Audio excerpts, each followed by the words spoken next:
S'il devient jaune, c'est positif, cela signifie la présence du virus. Le professeur Cui Zhanfeng souhaite proposer un test pouvant être utilisé chez soi par n'importe qui pour savoir s'il a été infecté par le Covid-19. Il travaille depuis l'éclosion de l'épidémie à Wuhan en Chine. C'est un antigène, il permet de savoir si la personne est infectée et si elle est toujours contagieuse. Donc si elle est positive, cela signifie qu'elle a le virus et qu'elle peut le propager. Elle devrait donc être isolée. Et c'est ainsi que fonctionne le test. On prend ces échantillons sur coton-tige, on ajoute la solution, on secoue, on ajoute un peu plus de solution et on le place dans un kit de test. Une autre goutte et la solution devient rouge. On la chauffe à 65 degrés en utilisant soit un blanc chauffant comme celui-ci, soit de l'eau chaude. Après une demi-heure d'attente, le résultat est connu. L'intérêt de ce test réside dans sa simplicité. Si la couleur passe du rose au jaune, c'est positif. S'il reste rose, c'est négatif.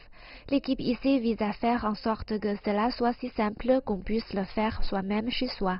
Pour l'instant, la santé publique britannique teste les agents de santé dans des drive-in en effectuant un test sur écouvillon. Les très nombreux échantillons qui sont envoyés à un laboratoire peuvent alors nécessiter jusqu'à 48 heures avant d'avoir leurs résultats dévoilés. Ces scientifiques cherchent à proposer un test rapide qui peut être réalisé dans les cliniques, les pharmacies, à domicile et même dans les aéroports. L'Université d'Oxford travaille en collaboration avec la Chine. L'université a une succursale au parc industriel de Suzhou dans le sud-est de la Chine où la moitié de l'équipe y travaille. Quand le confinement a été imposé en Chine, nous avons pu travailler ici et maintenant que tout a changé, nous en avons la possibilité. Nous sommes moins affectés par les impacts dans les transports et nous pouvons tirer une meilleure partie des hôpitaux, des patients et des fabricants dans le monde entier.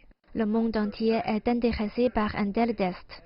Nous voulons émettre une licence libre de droit pour pouvoir le fabriquer partout dans le monde de façon non exclusive. À ce jour, 14 pays ont exprimé leur intérêt. Lors d'essais cliniques en Chine, le taux de précision du test a atteint 100%. On doit maintenant reproduire ces essais au Royaume-Uni. Si c'est un succès, alors la réalisation d'un test à l'échelle de la communauté s'approche, avec pour finalité de pouvoir à nouveau profiter de la vie à l'extérieur.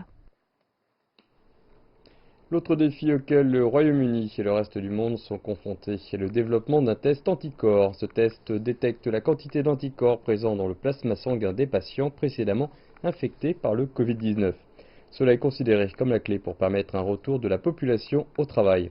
Le gouvernement britannique a annoncé avoir commandé plus de 17 millions de tests d'anticorps, mais jusqu'à présent, aucun n'a pu prouver sa fiabilité. Jusque-là, le Royaume-Uni a encore un long chemin à parcourir avant de pouvoir assouplir le confinement et revenir à une vie normale.